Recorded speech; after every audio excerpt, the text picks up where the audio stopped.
Murakoze cyane abakurikiye Amahoro TV, turabakiriye turabararikira gukurikira ikiganiro. Uyu munsi turi tariki 31 z'ukwezi kwa 12 umwaka w'ibihumbi 2021. Turi ku munsi wa nyuma umwaka, mu masaha makeya tukaba tugeze turi bwinjire mu mwaka musha wa 2022. Turashimira Imana yaturinze uyu mwaka wose, tukaba tugejeje kuri uyu munsi. Turihanganisha abahuye n'ibyago, turashimira Imana yaturinze. Uyu munsi twatembereye, twasuye Untunze Records studio, benshi muzi studio mumenyereye. Dufite umutumirwa wacu turi bubaganirize, umunyamakuru wa Amahoro TV nitwa Gerard. Nkuko mubibona kuri kamera turi kumwe n'umutumirwa wacu, reka abibwire mbere ko tuganira tubanze tumenye uwo ari we. Mikro ni yanyu. Sawa, murakoze cyane. Tuhaye ikaze ana muri Untunze. Amazina ni Tresor. Mufite izina rimwe? Tresor Nzikamira nuko ari rizwi cyane, niyo mpamvu ryo nari nkoresheje, ariko nayo mazina yombi. Ese izina rizwi cyane rikoreshwa mu buhanzi ninde? Ni Tresor. Tresor. Ya Tresor, ese waba uri ingaragu, waba wubatse? Abadukurikiye bifuza kumenya bihagije. Ntabwo ndubaka, ariko mu minsi mikeya nabyo birakorwa. Ni byiza cyane kandi Imana ibafashe mu myiteguro murimo. Uyu munsi twabasuye hano muri studio yanyu Untunze Records. Mu by'ukuri studio irimo irakora akazi gakomeye, kuzamura abahanzi, kugeza ubutumwa bwiza ku bantu benshi, ndetse abenshi bakaba bayigana. Studio irimo iratanga produit nziza zikomeye muri ibi bihe. Twifuje kumenya ese iyi studio yatangiye ryari, ni gute mwagize umugambi wo gukora iyi studio? Sawa, murakoze cyane. Untunze Records ntabwo yatangiranye iryo zina, yari ifite irindi zina nakoreshaga mbere, ariko Untunze yo yatangiye muri 2010 gutangira kuyikoreramo iryo zina nka Untunze Records hari mu 2000 mu mpera za 2018. Nibwo Untunze yatangiye gukora hano muri Nairobi. Kuva twatangira gukorera Nairobi hano muri Kenya, nibwo yatangiye gukora nka Untunze. Ese mbere yuko mukorera Nairobi, kubijyanye na muzika, hari background, waduha background yawe ya muzika? Okay. N'urugendo rurerure rwa muzika, ngiye kuvuga background yanjye mu buryo bwa muzika. Rurerure, urumva hari background ifite ihuriye n'umuntu mu bwana bwe, mu buto bwe, bifite abirana na muzika, kujya mu churches, ku Sunday school n'ibindi, kujya mu makorari yisumbuyeho, kugeza nyine aho nabashije kuba umuntu mukuru, ariko ukunda muzika n'ubundi, ariko n'ubundi ukeneye kugumya kuyikurikirana. Nza kuza kujya kubyiga kuri Niwo School of Music,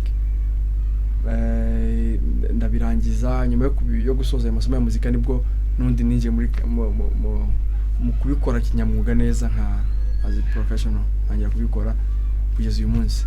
Kuva muri 2018 urumva kugeza uyu munsi. Urumva na mbere narabikoraga nyine no kwishura, narabikoraga, ariko kubitangira nk'akazi kanjye ka buri munsi ni kuva muri 2017 gutyo, mbere yuko Untunze Records itangira. Wow. Namahirwe akomeye kuba dufite umutumirwa nka Tresor kuri twe Amahoro TV. Ni privilege. Tresor numwe mu banyamuzika b'umwuga bize muzika. Dusanzwe dufite abanyamuzika benshi, ariko tuzi ko batize muzika. Ariko uyu munsi bimwe mu bibazo tuza kubariza abakunzi bacu cyangwa se abandi bantu bibaza kuri muzika turizera kuko uza kudufasha kubisubiza rero Tresor utubwiye kuko wize muzika yes wabitekereje gute ko kuba utakomeza gucuranga bisanzwe kugira ngo uje mu ishuri rya muzika ndabizi ko rira shuri niryo shuri rya mbere rya muzika ryatangiye muri kira gihugu ese wabitekereje gute bon nk'umuntu wese ko akura inzozi uba ufite wifitemo cyo wifuza kuzakora cyo wifuza kuzaba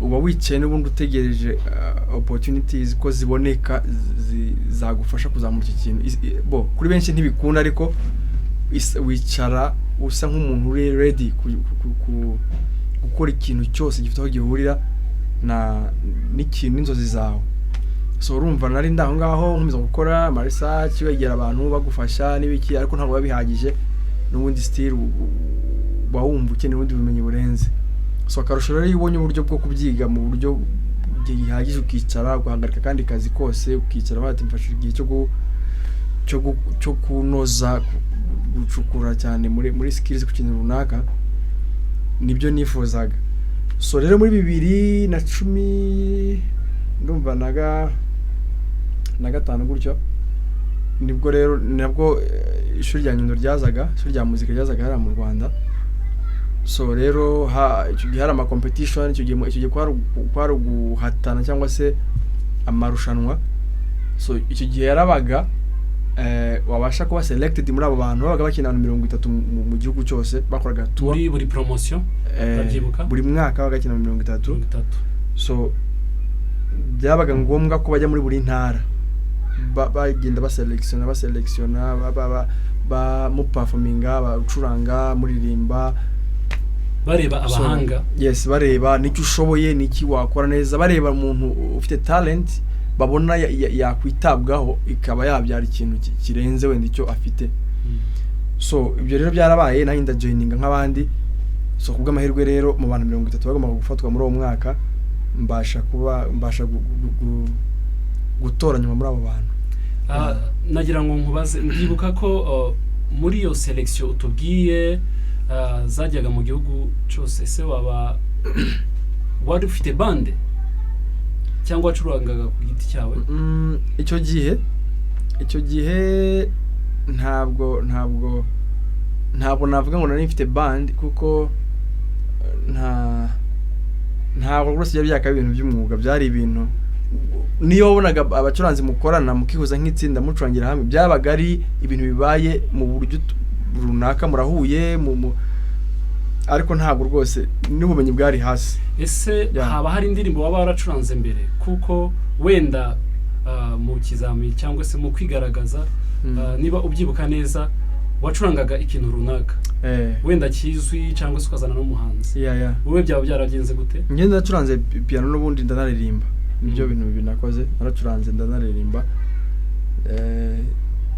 baje kugira amahirwe kuri iyo muri amarushanwa ya nyuma ndatambuka yego ni byiza cyane rero nagira ngo nkubaze ese uvuze ko ni piano n'ubundi wize muri music cyangwa waba warahinduye ukiga ibindi bintu so hari uburyo twigagamo aho ushobora guhitamo ufite choices z'ibintu bitatu ushobora gukurikirana yego ushobora kugenda ukurikirana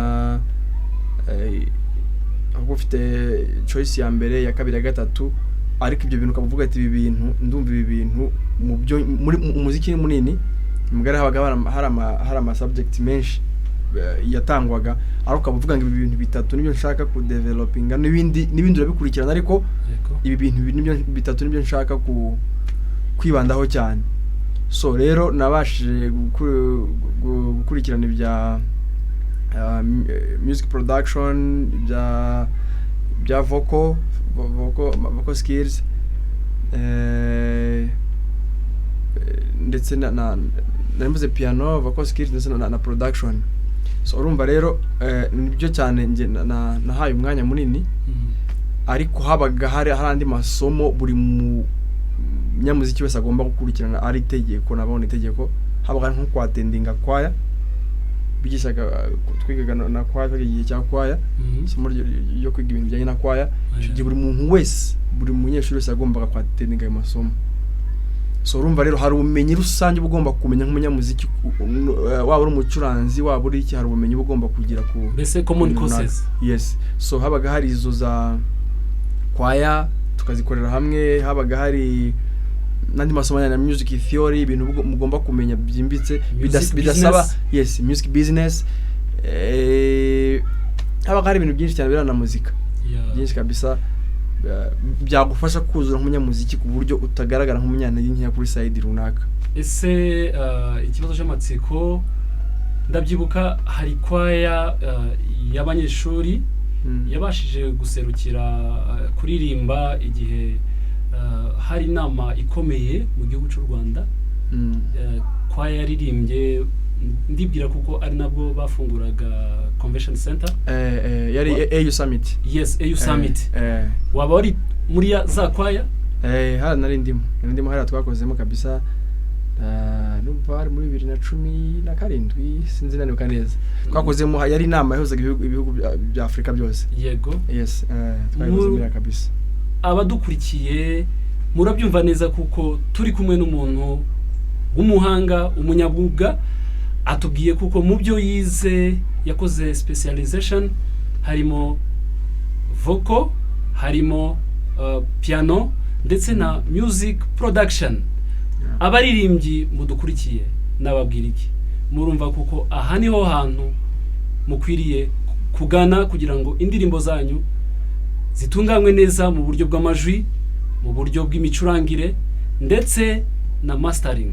Indirimbo ntabwo ari ugucurangwa gusa, indirimbo ntabwo ari kuririmba gusa, hari mastering ndetse na mixage. Ibyo byose akaba ari umunyamuga wabyize ku ishuri ryo ku Nyundo. Nagira ngo nkubaze ikibazo bwana Tresor, ese ubumenyi wakuye muri School of Music ya Nyundo uyu munsi bwaba bukumariye iki? Iki kibazo byangizeho ubu ingaruka nyinshi kandi nziza. Yego, kuko nibwo ubuzima bwose ndiho ubu ngubu buhagaze kuri muzika. So numva rero ko niumbeshejeho niwo mbega niyo soko navuga y'umutungo mfite waro wose. So rero urumva ntabwo uburyo bwose mbega icyo nagira cyose uyu munsi ndabikesha muzika kabisa. Niko kazi nkora buri munsi, nicyo kazi kanya ka buri munsi ni muzika. So rero numva ko ahubwo ubuzima bwanjye bwose bwabaye muzika kubera ho. Ese mu magambo nk'abiri cyangwa atatu niki wavuga ku isomo rya music business? So music business nayo ibamo ibintu byinshi cyane, ariko ni isomo ry'ingenzi. Nyuma yo kwiga ibintu bitandukanye nicyo kintu wakagombye gusorezaho kugira ngo umenye ubumenyi mfite bubyazwa amafaranga gute. Kuko umuntu yakwigisha muzika, kwigisha ibintu byinshi bitandukanye, ariko ubwo atakwigishije secret cyangwa se ibanga riri mu bya bintu by'ibikorwa bifatika kugira ngo bihinduke amafaranga, ni iyihe nzira wabikoramo.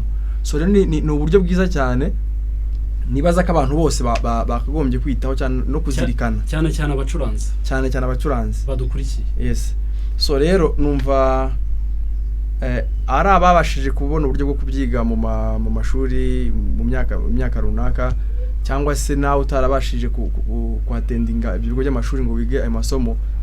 Ubu hari za internet, hari ibintu bitandukanye, hari ama trainings n'ibindi bitandukanye ushobora kwatendinga ukabona icyo wifuza. So numva ni uburyo bwiza cyane kuko kwigisha umuntu ukamureka utamwigishije uko yabona amafaranga mu kintu runaka yabibyaza umusaruro urebye ntacyo, sinibaza ko hari ikintu kinini cyane wamufashije. So rero numva ni ikintu cy'ingenzi muri make, ni uburyo kiba kwigishamo kubyaza. Sinzi ko ndanabisobanura n'ibintu birebire, ariko numva hazamo kumenya uburenganzira bw'ama products yego cyangwa se imitungo yawe. Twe urabona niba ufite imiziki dukora,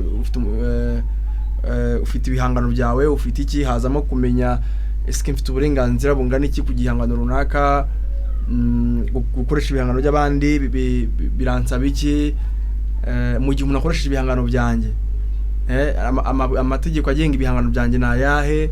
Ibintu nk'ibyo ngibyo urumva ni ibintu amategeko akurengera nk'umuhanzi cyangwa se urumva ni ibintu biza gufunika uriwe. Yes, yego biguproteja kandi biproteja n'imitungo yawe. Nababwira iki abaririmbyi, abahanzi n'abandi bose bumva babikeneye kuba bagana Two Stones Records kugira ngo babone ubumenyi buhagije kubyo turi kuganira. Nagira ngo nkubaze, mwatubwiye kuko mwize piano kandi muyikunda. Ese ninde mucuranzi wakwe inspirinze cyangwa se kugeza ubu umucuranzi waba uvuga ati aracuranga nka role model wawe kuri piano ninde? So uwanyiinspirinze ntabwo navuga ngo kwanza narabikundaga uko namenye ubwenge nisanze ari ibintu numva nkunda. So nyuma rero kuko nari mfite mu brother wanjye mukuru yaracurangaga, so bikambera rero bikarushaho navuga ko rewe wakomeje kunyinspiring kuko umubona acuranga byatumaga nkomeje kugira inyota. Urumva iyo ugize inyota ariko ukabona n'ubundi nta muntu uri hejuru yawe, burya kenshi hari igihe ugira. So byarushaga gutuma nkora uko nabona agacuranga nka akanyinspiringa muri ubwo buryo. Naho ikijyanye na mbere yuko ukomeza birumvikana kuko ari wo waguhaye iyo courage iyo fondation. Reka tumusuhuze uwo brother wawe aho ari hose, aho aherereye turamusuhuje kandi arabona kuko impano ye byagize umusaruro munini kuri Tresor. Mwakomeza kutubwira n'ubundi kubijyanye na warumbajije ku kijyanye na nka role model cyangwa se abantu yego. So ibo ni benshi ntabwo navuga ngo numwe, kubera ko iyo winjira muri muzika hari ugenda urushaho gushaka ibintu bitandukanye, ugahora n'umupianiste n'umunsi ukamushima ukabona gukora ibintu byiza cyane, ukaba ejo ukabona undi ejo undi, kandi uko bose ari abahanga niko batandukanye mu kunoza ibintu. Hari ubushoboye iki kuruta iki ngiki. So rero ni benshi biragoye ko nakubwira umwe kuko ni refera kuri benshi. Tubwire batatu.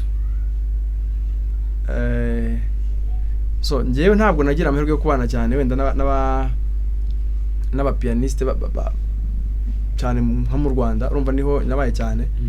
Ntabwo nagira amahirwe yo kubana uretse abantu twagiye twigana ku ishuri, nta bandi benshi nagejeje kubana nabo cyane.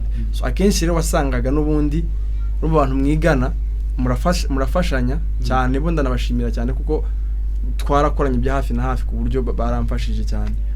So uretse abo ibindi n'abandi bo hanze sineke. Yego nabajije muri rusange hari abapianiste bakomeye ku isi tuzi nkuko kimwe n'abandi bacuranzi. Watubwira ukatubwira wenda funda piano ya Franklin cyangwa se umuntu ucuranga ukumva mbese ugiye nko kuri YouTube umuntu wa mbere ushobora kureba?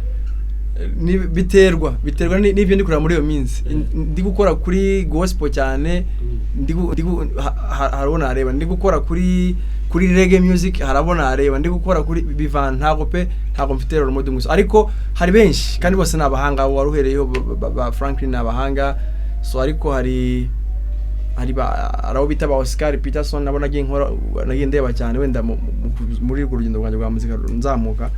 Bita ba Oscar Peterson, hari ba Corey Henry, hari ba Chick Korean, hari ni benshi kandi bose ko batandukanye niko bafite genre za muzika bakora zitandukanye. So rero buri umwe kumureba hari icyo mba nshaka kumwigiraho runaka.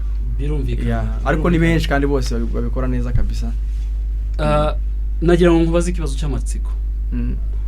Ubu tugiye usanga n'ubundi abantu badashima imyitwarire y'aba producer bamwe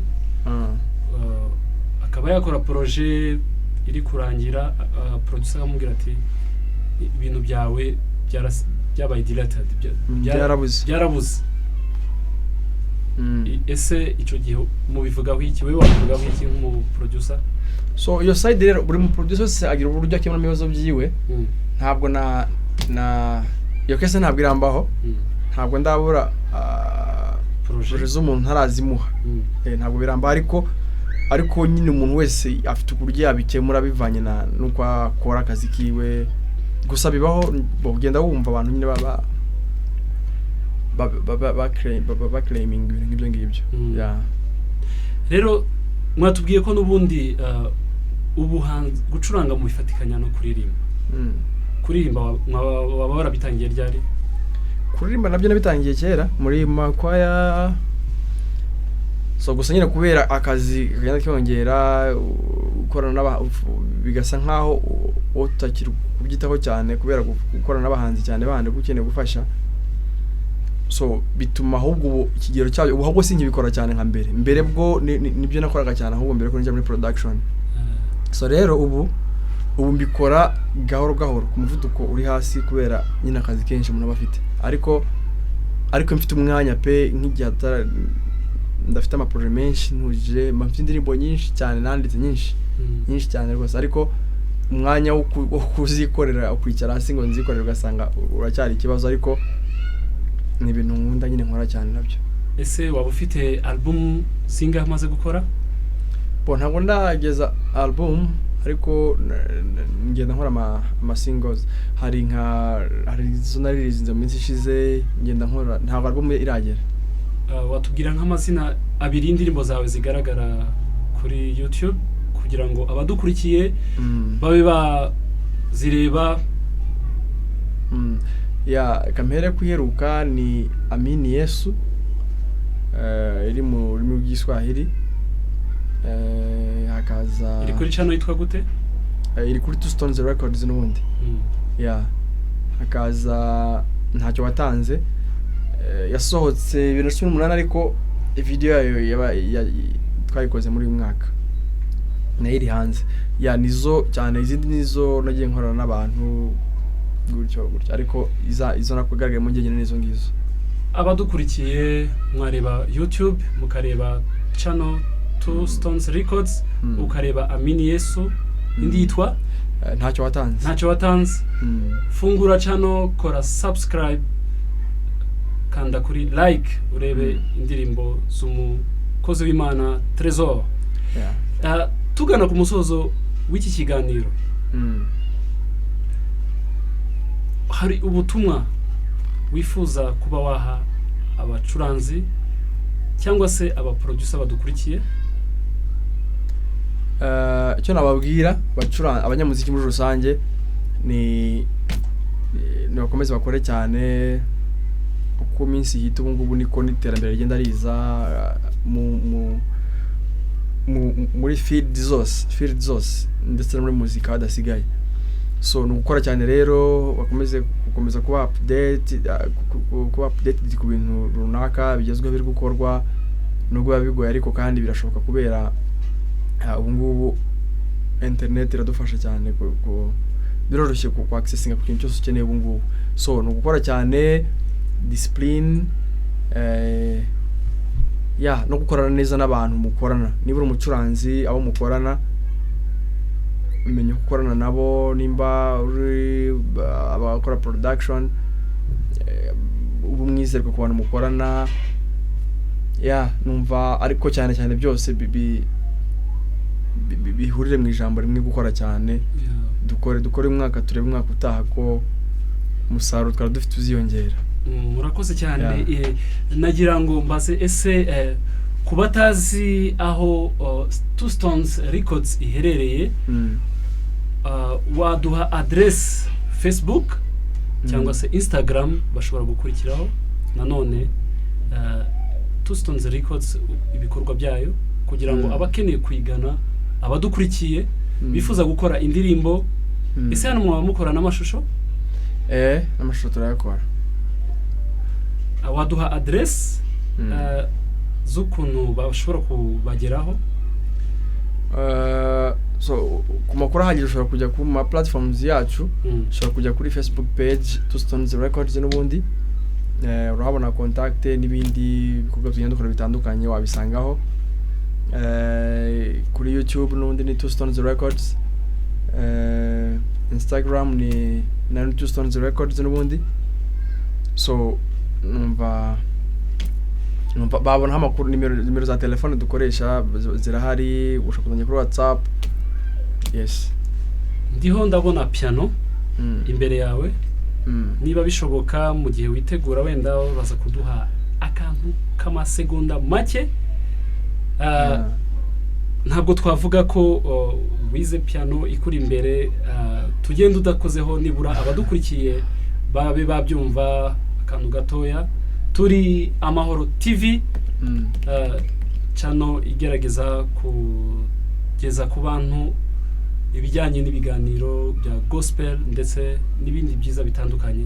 Rero reka tubashimire, ariko mwaba mwitegura mugakoraho kugira ngo tuze kubyumva. Reka mbasabe abadukurikiye rwose, abakurikiye Amahoro TV aho muri muherereye hose, yewe muntu bumva ufite indirimbo ugiranye igihe, yaba yarananiwe ko wakora arrangement nziza, gana Untunze Records. Mwabyumvise neza kuko aha wafite impano z'uburyo bwose, hari arrangement, vocal, music ndetse na mixage nziza. Waba aho wabuherereye hose, waburi muri Afrika, waburi mu Burayi, waburi muri Amerika ndetse na Australia. Niba ufite igitekerezo gusa cyo gukora indirimbo, gana Untunze Records, iraguha igisubizo, iragukorera indirimbo ifite quality nziza kandi bikoroheye. Indirimbo muzavugana na producer Tresor. Niba bishobotse rero wakora kuri piano, reka tubanze tugushimire. Yes, namwe mwakoze cyane. Turabashimiye kuko mwatwakiriye aha muri Untunze Records. Ntabwo mwigeze mutwangira igihe twabibasabaga. Turabashimira umutima wo guca bugufi mwatugaragarije. Turabasabira umugisha ku Mana. Mwakoze cyane namwe. Murakoze. Yeah.